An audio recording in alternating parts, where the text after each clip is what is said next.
Kubernetes friendly and open source, CockroachDB helps developers build and scale apps with fewer obstacles, more freedom, and greater efficiency. Discover CockroachDB, the most highly evolved database on the planet. Get started for free and get a free t-shirt at cockroachlabs.com/InfoQ. Hello and welcome to the InfoQ podcast. I'm Charles Humble. I am a freelance technology consultant and communicator, managing editor for cloud-native consultancy firm Container Solutions, and a co-host of this show. This week, I'm joined by Ron Pressler, who is the technical lead for Project Loom at Oracle. Ron, welcome to the InfoQ podcast. Hello, and thank you for having me. So I first came across your work around about 2016 via Project Quasar, which was trying to add fibers or lightweight threads to Java using bytecode manipulation tricks, and was something of a forerunner to Loom. Can you talk a bit about that project for us, please? Yeah, so back at the time, I was working at a startup that is now no longer conducting business, and we had a database. It was a spatial database that was intended for mostly online games and location-based services.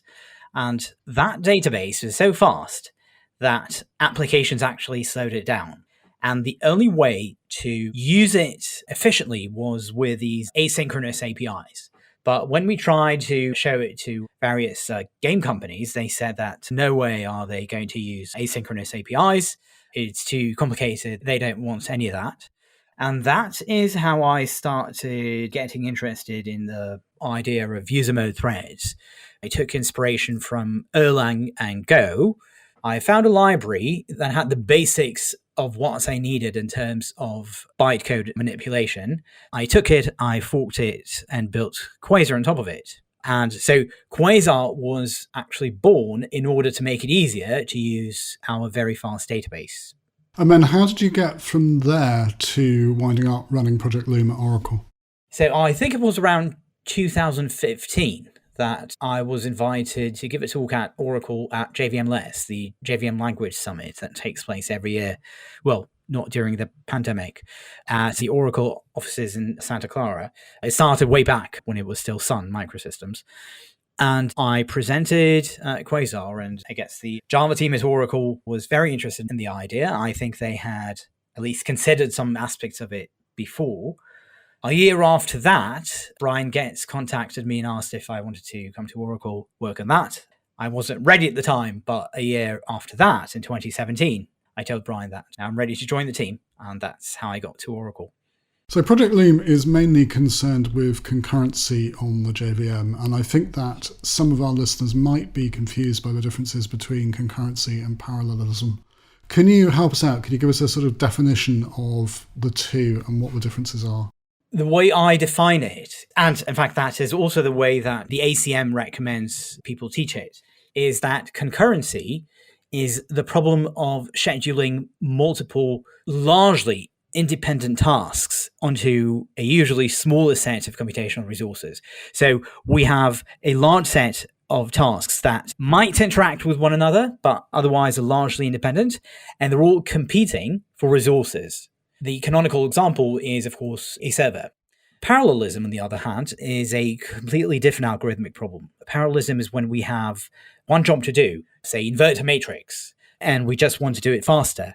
And the way we want to do it faster is by employing multiple processing units. So we break the job down into multiple cooperating tasks, and they all work together to accomplish that one task. So parallelism is about cooperating on a single thing, and concurrency is about different things competing for resources. So in Java, parallelism is perhaps best served by parallel streams. And of course, Project Loom tries to address the problem of concurrency. So why is the way concurrency currently works on the JVM problematic? So the problem is this. When we write a server, what we'd like to have is a high throughput. That means we'd like to have a high number of requests handled per unit of time, say per second. So in fact, if we write any server and we want to do things concurrently, classically what we've done in Java since Java 1.0 is to accept a request and service it start to finish on a single thread. Once we're finished, that thread might be returned to some pool, but during the processing of a transaction, we hold on to a thread. And the problem with that is that the number of things the number of transactions we can process at any one time is then limited by the number of threads. And while the number of open sockets that a modern server can support could be around 1 million and maybe even more, you cannot have 1 million threads. So if you could have, say, 2,000 threads or 4,000 or 5,000 threads, that is the maximum number of requests you can handle concurrently, even though your server could hypothetically support 1 million requests at the same time, because you can have up to 1 million open sockets. And why can we have such a small number of threads? The answer to that is that in OpenJDK, Java threads are just thin wrappers around OS threads. And OS threads are a very precious resource. And a modern OS can't support more than a few thousand active threads at a time, for various reasons. And so if that is a style of programming you want to write, you're limited by the number of threads. So what other people do, because of that limitation, they say, okay, we're not going to service the entire request start to finish on the same thread, but rather we're going to do some processing, return the thread to the pool to be used by other transactions, and then let's say we dispatch an outgoing request to a microservice, and when the answer comes back, then we'll continue it possibly in another thread. And that style of programming is called asynchronous programming. There are various libraries, commonly called reactive, that are meant to make that easier. So this solves the throughput issue. So with reactive programming, you can get to the maximal throughput that your hardware supports. But then the way you write the program is not harmonious with the design of the platform, because everything about the Java platform is built around threads. If you have an exception, the troubleshooting context you get is the thread stack. And once you use those reactive frameworks, the thread stack you get doesn't really have any valuable information, any useful information in it, because the same task really moves from one thread to another. You can't step through those requests or those transactions in the debugger, because the debugger steps through operations on a single thread. While if you use asynchronous programming, your action actually moves from one thread to another. And you can't get actionable profiles using profilers like JFR, because they group operations by threads. They don't know about these asynchronous transactions. So you're fighting the platform left and right. So the way I like presenting it, I'm saying that today, Java developers are faced with a choice. They can write code that's harmonious with the design of the platform, but it's not scalable, and then waste money on hardware because they'll need more servers just because of the thread limitation. Or they can make efficient use of their existing hardware with asynchronous programming, but then they're going to need to waste more money on development and maintenance, because developing and maintaining an observing program is so much harder. So Project Loom is supposed to break that dilemma, let you write code that is simple, that is harmonious with the platform, let you use the same tools you use like debuggers and profilers you do today to get the same kind of actionable information. Stack traces will be meaningful, and at the same time, you'll have the same throughput as you do with asynchronous programming. Can you briefly describe what fibers or virtual threads actually are? What do they do? What's going on at an OS level? From the perspective of the Java programmer, or from the perspective of the Java programmer as they sit down to write their code and run it, virtual threads are just threads. They're Java threads. Their semantics are exactly the same in terms of everything. But under the covers, they, unlike today's threads, which we've started calling platform threads, they do not map one-to-one to OS threads. So a virtual thread is not a wrapper around an OS thread. Rather, it is a Java runtime construct that the OS doesn't know about. Under the covers, the runtime, which is the libraries and the VM, map a great many of those virtual threads, millions even, onto a very small set of OS threads. So from the OS perspective, your program might be running, 8 or 32 threads, but from your perspective, you'll be running 1 million threads. Those threads will be virtual. And the name virtual is supposed to evoke the same connotation and an association with virtual memory, where you have some abstract, cheap, unlimited resource, like virtual memory or virtual threads, that is then automatically and cleverly mapped to some more limited physical resource, like RAM or OS threads. Surely, though, if I have more threads, I just have more of the problems associated with threads, right? That's a great question. So first of all, we need to understand that when we miniaturize something, or we prefer to use the word right-size something, that difference in scale alone can have a qualitative difference. I mean, even though technically you could think of a smartphone as if it were a miniaturized mainframe, the experience is quite different. The problems are different, right? Just because of the form factor and because a smartphone normally just has one user, it doesn't have all the problems that a mainframe has, like managing batches from multiple users. And the same thing is with threads. In large part, many of the problems that we've had managing threads is because they were costly. And because they were costly, we had to pool them and share them. And that has been the source of many issues working with them. And I want to give just 2 examples. The first is thread locals. Once you share threads in a pool, you have to be very, very careful if you use thread locals, and you probably do because the library you use, say if you use some logging library, they use thread locals. A thread local is associated not with a task, but with a thread. So if the thread is shared among many tasks and you're not careful, your thread locals can leak from one thread to another. And that, in fact, could be a security problem. You could leak secret from one user to another. You also have issues, I think, around interruption, right? If you submit a task to a thread pool through an executor service, go back a future, and then say you decide to cancel the task. If it's already been started on some thread, what that's going to try to do is interrupt the thread that is executing that task.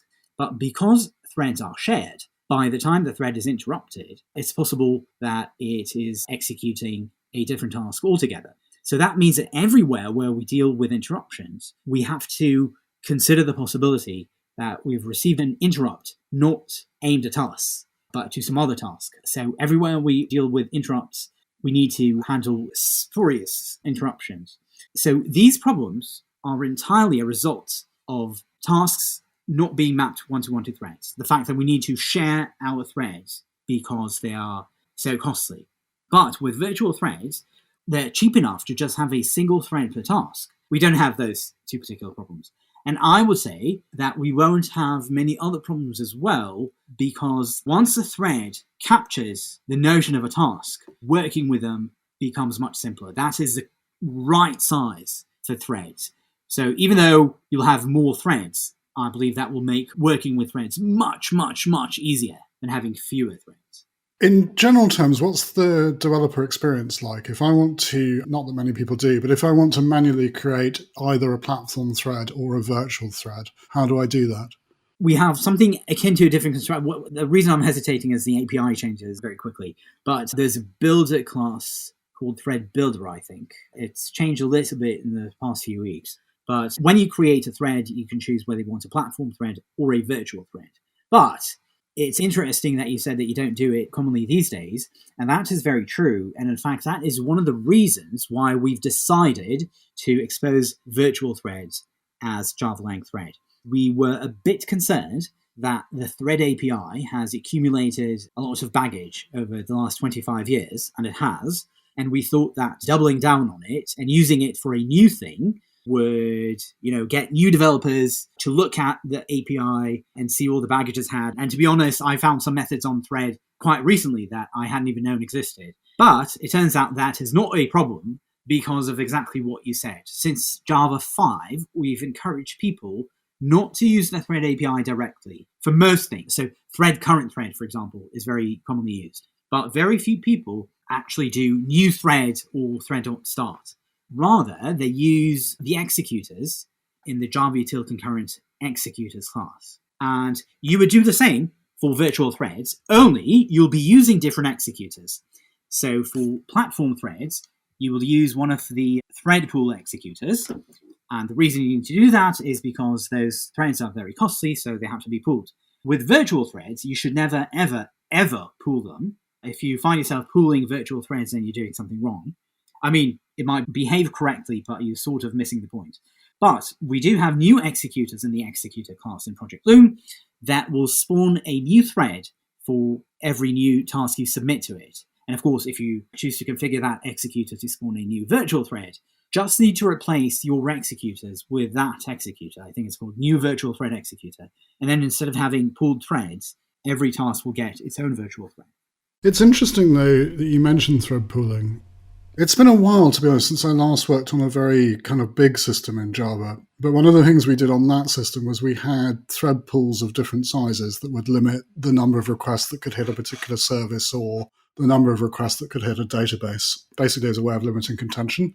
So you might allow, 10,000 requests into the container and then limit, say, 50 for a service and 10 for a database or whatever.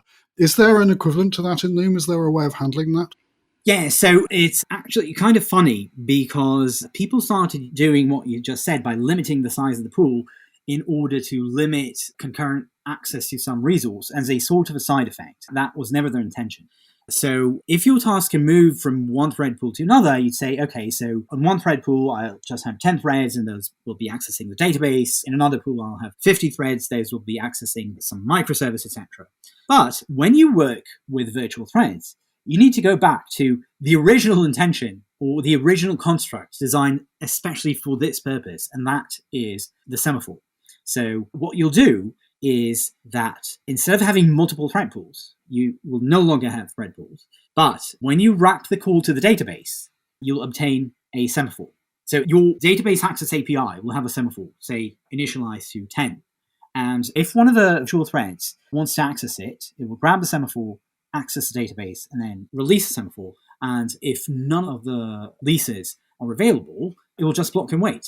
And that will have the same effect as having multiple thread pools, only much more fine-grained. So just wrap all your access to your limited resources with their own semaphores, and you don't even need to worry about moving tasks from one thread pool to another. Things will just take care of themselves. And this is actually how we're supposed to write concurrent code. It's just that we haven't been doing the right thing because threads have been so costly. Now we need to go back and rethink how to program when threads aren't cheap. So it's kind of funny. I say in terms of Project Loom, you don't really need to learn anything new. All it does, in fact, the project is close to 100,000 lines of code, about half of which is tests. And all they do is basically add two methods to the Java libraries, and they don't change the language at all. So they add this new sort of constructor for a thread, and they add a query method on thread called isVirtual. So you can ask if the thread is virtual or not. And that's it. So there aren't any new APIs you have to learn, but you do need to unlearn many habits that over the years have become sort of a second nature that we're doing for the only reason that threads are expensive. You have to start thinking that threads are free. To give you an example, suppose you are now handling a request and the code you're writing is a thread per request, synchronous as we normally do. And then you say, okay, to handle this request, I have to contact 20 microservices. And I want to contact them in parallel. So I don't start the request on one only after it's terminated on another. So what you do is you just spawn 20 more threads. Of course, you don't do it manually, you use these executors as you do today, but you don't need to worry about starting new threads. If you want to do two tiny things in parallel, you just spawn new threads for them. You mentioned how challenging sometimes debugging can be when you're working with some of the reactive frameworks. And I was interested to know what the Loom debugging experience is like. I imagine if I have hundreds of virtual threads, that would cause some considerable challenges in terms of how I might present that in an IDE in a debugging context. Yes, so that's another great question. So first, we've been working together with IDE vendors, so IntelliJ IDE, Eclipse, NetBeans, and even Microsoft VS Code to make sure that we have the right user experience. Now, first of all, stepping through, inspecting the stack traces, all that should work exactly as it does today. But you're right that there is a problem with how you present all the threads to the users. If you have only 10 threads, it's one thing. If you have a million threads, it's a whole other thing. Because even if you could show a million threads in a list in an IDE, it's doubtful that is helpful in any way. So first thing to remember is what is the current status quo? So today, the list of threads doesn't really help you because they're shared anyway.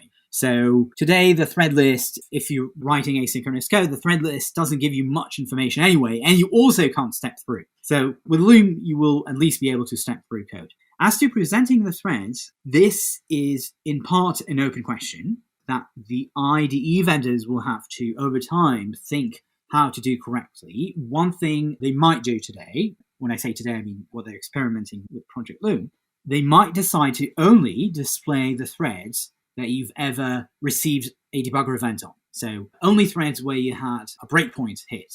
So you won't see all the threads in the system, just the ones that at one point or another have been of interest to you. Down the line, we are interested in presenting many threads in a structured way. And this might lead us to another subject, and that is structured concurrency. Even though everything I said so far is perfectly sufficient to use Loom, we wanted to make the experience even better. And if you have 1 million threads, it's nicer to give the users a very clear mechanism of, let's say, herding them. And that mechanism is based on an idea called structured concurrency. It's not our idea. It's an old idea that's been resurrected and popularized recently. It's now spreading like wildfire. Everybody wants it, and we like it too. And the idea there, even though it's better to see code examples, but the idea there is that those executors I mentioned, that every time you submit a task to them, they spawn a new thread, you can use them inside try with resources blocks. And the try with resources block does not exit as long as there are any live threads in the executor. So conceptually, the idea is that every time your execution splits into multiple concurrent paths, you don't exit your current block until all of those paths have joined. Maybe I could give an example of something that's not structured. If you have a method that spawns a thread and returns, and the thread keeps running in the background, that is not structured. Structure means that if you spawn something, you have to wait for it and join it. And the word structure here is similar to its use in structured programming. And the idea is that the block structure of your code mirrors the runtime behavior of the program. So just like structured programming gives you that for sequential control flow, structured concurrency does the same for concurrency. So you can see in the way that your code blocks are organized where threads start and where they end. And how does this help you with debuggers and profilers? Because that expresses some logical relationship between various threads. You know that the child threads are doing some work on behalf of their parents, and the parents are waiting for that work. And at any point in time, if you choose to use structured concurrency, then your threads will have a sort of a tree structure. Every thread works on behalf of a parent.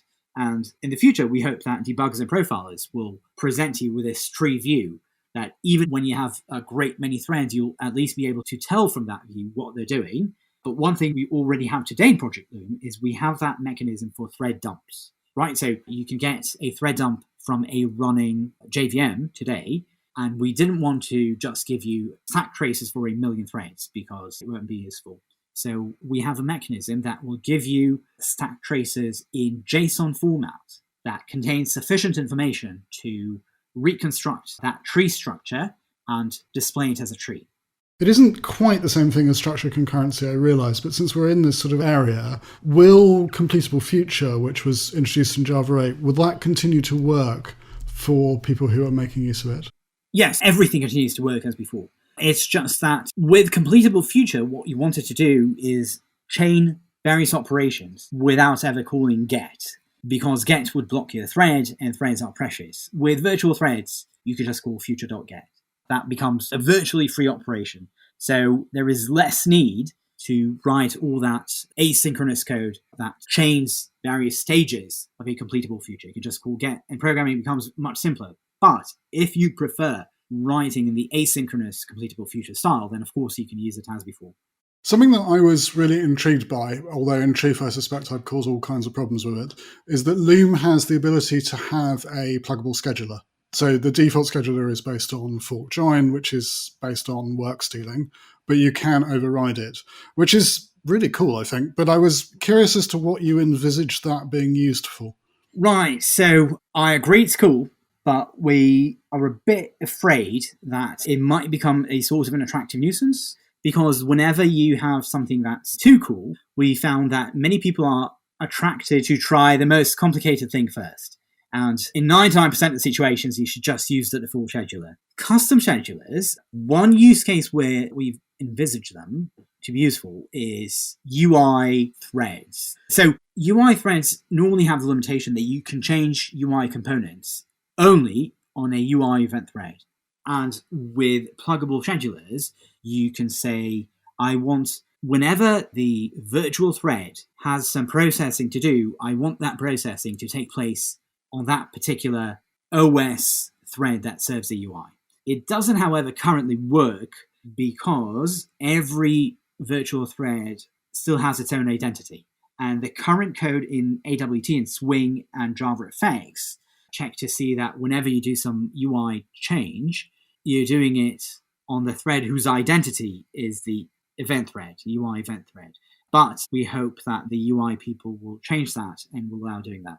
There are, however, other uses for custom schedulers. Some operations that need to access the GPU can only happen on specific OS threads. And some people have asked for a way to specify that all the processing operations of virtual threads happen on specific OS threads. And also, people want to experiment with different kinds of scheduling. Say, for example, something that involves pinning, pinning certain OS threads to specific calls. And we want to give people the opportunity to try those techniques. But most people shouldn't touch custom schedulers. What have been some of the biggest challenges with the project? I'm imagining that you must be interacting in a pretty complex way with the various garbage collectors, for instance. Yes. So the project is implemented like many other projects in OpenJDK. It works on many different levels. I think in Project Loom, we're touching quite a bit. So we're touching the VM, which I'll get to in a moment. We're touching the libraries. We're not touching the language. So that's maybe one difference from other projects. But we are touching tooling, which maybe other projects don't. So we have these at least 3 levels, and each of them has its own challenges. At the VM level, yes, interacting with the GCs was the most challenging / interesting part of the project. Much of the performance of Project Loom depends on a precise interaction with the GC. Just to give you a taste of why that is, so the GC needs to know about every reference in the system. And what are the things that contain references to objects? So there can be other objects, right? And they can be the stack, your thread stack. So you can have pointers or references to objects on your stack. But the references to objects on the stack and references from other objects are handled completely differently by the GC. The stacks are known as GC roots, and the GC starts with them and treats them specially. And the assumption there is that you won't have too many stacks. But of course, that assumption is broken with Project Loom because you might have 1 million stacks. So the stacks of virtual threads are not GC roots. They're like ordinary heap objects. They're kind of like arrays, but their structure is still the same as that of a stack. We had to do some interesting changes in the GCs. At the library level, we basically had to touch everywhere where we do I/O, and a lot of it has actually been delivered already. Again, just to give you a sense, up until JDK, I think 13 or so, we had 2 completely distinct mechanisms for doing I/O. We had NIO, which is new I/O, and the old I/O, legacy I/O, that was java.net.socket, for example. And they took completely different code paths. The legacy I/O was implemented in C. And rather than try to bake Loom into all those places, we've replaced all that C code with Java code and re-implemented all the legacy I/O in terms of NIO. So we just had to change NIO to work with Loom. And now legacy I/O works on top of it. The tooling level, I think some of the greatest challenges have actually been there, and that has to do with debugger support. That wasn't easy. It wasn't easy at all. Again, to give you a sense of some of the problems, if you were to implement things in the naive way, you would observe the same piece of code running at the same time in 2 threads, once on the virtual thread and once in the OS thread that's underneath it, which is also a Java thread. And that didn't work great in the debugger. You'd sort of step through breakpoints and step through 2 threads at a time. And that was very confusing and not at all the experience we wanted. And figuring out a way to define the relationship between the virtual thread and the OS thread that carries it, what we call the carrier thread, was something interesting that we only figured out a few months ago. So every layer had its own challenges. Right, thank you. We're reaching the end of our time here. How can our listeners help out? Are you looking for feedback from the Java community? The best way is to download the Loom early access builds on jdk.java.net. Start playing with them. There is a wiki, which I'll ask you to post somewhere, that gives you a getting started guide. When you download the early access, that means that you don't have to build anything. You basically get a JDK that has Loom in it, and you can start writing code and using Loom. The only thing you need to consider is that the API might change. And some of it frequently even. And then what we would ask you to do is use it for some things that are similar to what you do in the real world and see if it answers your need. And if it does, and if it doesn't, we'd like to hear about it. So we'd like feedback of the sort, I've tried to use Loom to, in this scenario that's similar to a web application accessing a database, and it's helped me a lot, except one thing that wasn't very easy, and this is what it was. Or feedback of the sort, I tried to do this, I think this is something that Loom should address, but it wasn't convenient at all, or didn't work at all. So that is the kind of feedback we're looking for. Thank you. I'll be sure to link to the wiki in the show notes for this episode. Just to finish off, what might we expect in the future? There were some interesting ideas you were exploring in the early days of Loom around, for instance, tail call optimization. And you also don't expose continuations anywhere, although you're using them under the hood. Might that change? Continuations are very much used. In fact, they are at the heart of Project Loom. The VM doesn't know too much about virtual threads at all. It just knows about continuations. We've decided not to expose continuations directly as a public API as a first step. There are 3 reasons for that. The first is that we want people to do the simpler thing first. And continuations are very powerful, but they can be very, very complicated. And virtual threads are just threads. So we want people to use virtual threads first and then maybe consider more complicated things.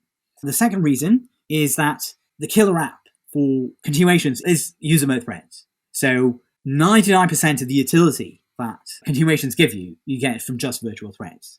And we want to focus on giving, the biggest benefit at first. And the third reason is perhaps possibly the most important one, and that is that using continuations directly in an unsupervised manner can break some very important things. You might observe that in a single method, the thread identity, your current thread, changes. And that might break program logic. It actually also breaks some compiler optimizations. So you might get miscompilations. The JIT compiler might compile your method incorrectly if you're not very, very careful when using continuations. So we can't just expose them as is. Custom schedulers, what they're seeing is something very close to continuations. And in the future, we will certainly consider exposing a more limited kind of continuation that is confined to a single thread. So with custom virtual thread schedulers on one hand, which they maintain thread identity, and thread-confined continuations on the other, we've got everything covered, but that might take a while. When it comes, you also asked about tail call optimization. First, I should say that what we're talking about there is explicit tail calls. And we're not talking about everywhere in your program where you make a call in the tail position, it will automatically be optimized, but where you specifically ask for it in the source language. Like, so if you write Java code, I don't know what that's going to look like, but you have to say, this is a tail call, and I want that optimized. And this is something we certainly want to do, but when it came to priorities, we decided that virtual threads can give more benefits sooner, so we'll start working on that. We haven't started working on it. We'll start working on it only once we deliver virtual threads. That's great. Ron, thank you so much indeed for sitting down with me to talk about Project Loom. It's been a fascinating conversation, and thank you to all of our listeners for joining us this week on the InfoQ podcast.